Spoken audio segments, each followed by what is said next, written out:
참된 예배자 그토록 찾으시던 하나님의 기쁨 이 세상을 향한 거룩한 생명빛 되어 이 세상을 위한 구원의 소망 되어 영원한 하나님의 나라 함께 세워가리. 주의 부르심 따라 부르심 따라 당신의 삶을 세상은 당신 안에서 당신 안에서 주의 영광을 보게 될 것입니다. 영광 보리라. 이 세상을 이길 주님의 군사들 또한 이 세상을 섬길 이 세상을 섬길 주님의 손과 발 되어 영원한 하나님의 나라 함께 세워 자신을 향하여서 이 세상을 이길 이 세상을 이길 주님의 군사 되어 이 세상을 섬길 주님의 손과 발 되어 영원한 하나님의 나라 함께 세워가리. 샬롬, 주님의 평강이 여러분과 함께하기를 기원합니다. 오늘 성경 읽기와 말씀 묵상을 통해 하나님의 말씀을 깨닫는 지혜와 기도하고 간구하는 모든 것들 위해 응답의 열매가 충만하기를 소망합니다. 오늘 성경 읽기 내비게이션은 역대상 13장 한 끗 차이입니다. 다윗이 천부장과 백부장 곧 모든 지휘관과 더불어 의논하고 다윗이 이스라엘의 온 회중에게 이르되 만일 너희가 좋게 여기고 또 우리의 하나님 여호와께로 말미암았으면 우리가 이스라엘 온 땅에 남아있는 우리 형제와 또 초원이 딸린 성읍에 사는 제사장과 레위 사람에게 전령을 보내 그들을 우리에게로 모이게 하고 우리가 우리 하나님의 궤를 우리에게로 옮겨오자. 사울 때에는 우리가 궤 앞에서 묻지 아니하였느니라. 뭇 백성의 눈이 이 일을 좋게 여기므로 온 회중이 그대로 행하겠다 한지라. 이에 다윗이 애굽의 시홀 시내에서부터 하맛 어기까지 온 이스라엘을 불러 모으고 기럇 여아림에서부터 하나님의 궤를 메어오고자 할세. 다윗이 온 이스라엘을 거느리고 바알라 곧 유다에 속한 기럇 여아림에 올라가서 여호와 하나님의 궤를 메어오려 하니 이는 여호와께서 두 그룹 사이에 계심으로 그러한 이름으로 일컬음을 받았더라. 하나님의 궤를 새 수레에 싣고 아비나답의 집에서 나오는데 우사와 아히오는 수레를 몰며 다윗과 이스라엘 온 무리는 하나님 앞에서 힘을 다하여 뛰놀며 노래하며 수금과 비파와 소고와 재금과 나팔로 연주하니라.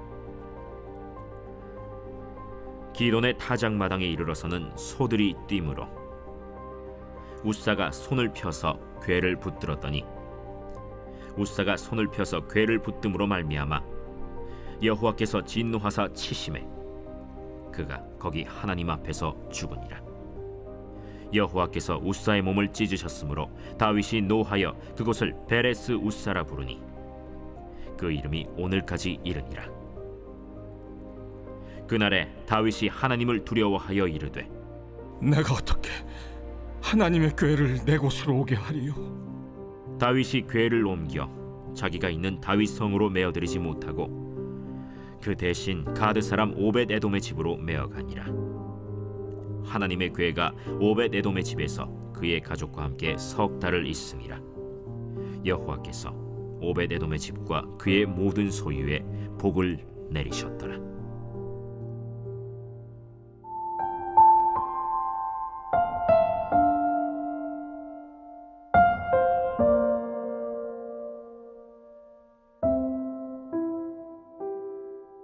한 끗 차이.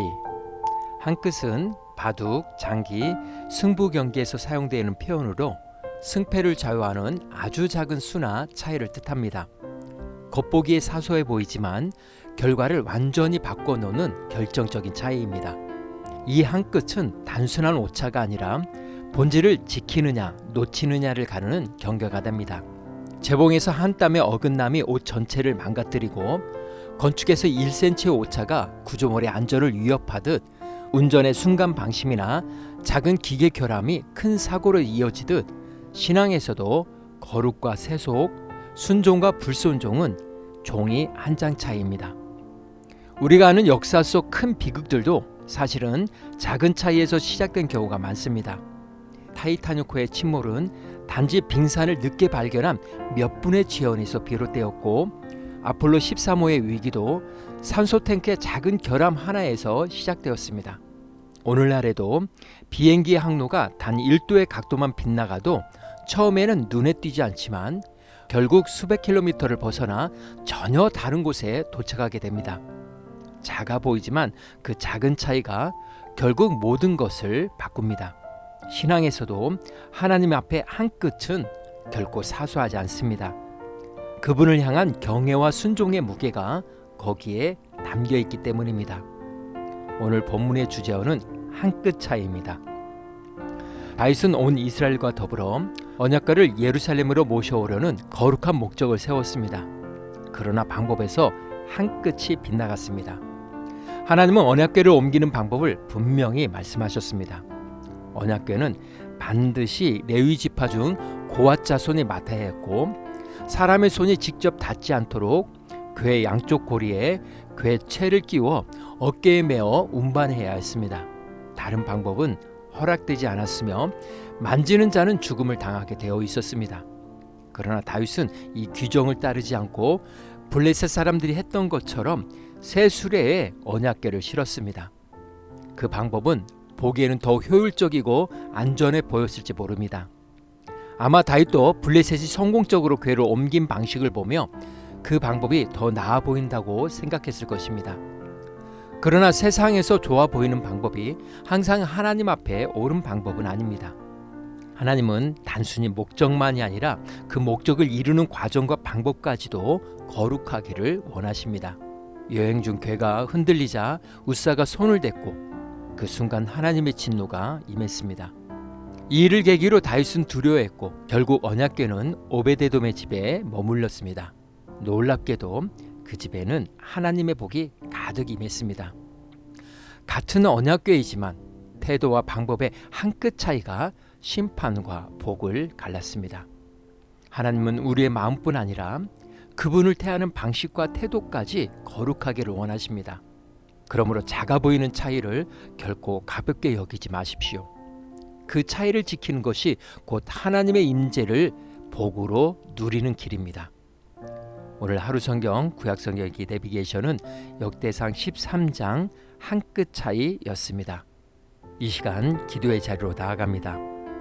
신앙 속 작아 보이는 차이를 돌아봅시다. 익숙함에 기대고 있는지, 아니면 하나님을 경외하고 있는지, 내 방식을 고집하는지, 아니면 말씀의 방식을 따르고 있는지 살펴봅시다. 하나님의 일은 반드시 하나님의 방법으로 이루어져야 합니다.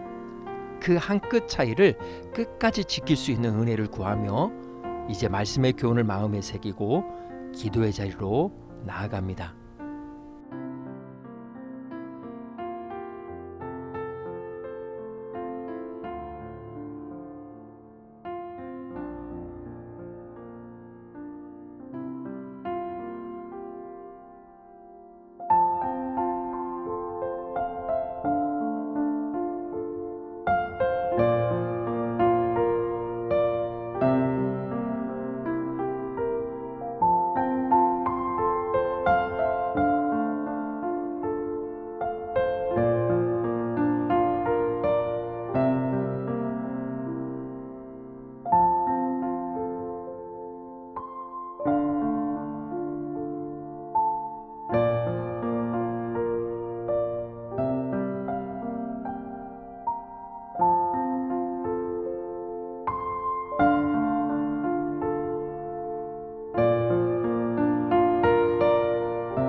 거룩하신 하나님, 선한 의도에 만족하지 않고 하나님의 방법을 붙들게 하옵소서. 익숙함이 아닌 경외로 임재를 대하며 그 한 끗 차이를 끝까지 지키는 순종으로 살게 하옵소서. 오늘은 이렇게 고백하며 나아갑니다. 목적이 아니라 방법이 거룩을 만든다. 예수님의 이름으로 기도합니다. 아멘. 이제 음악이 마칠 때까지 자유롭게 기도합니다. 하나님께서 우리의 기도에 귀 기울여 주십니다.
우리의 기도를 들으신 하나님께서 오늘도 동행하십니다.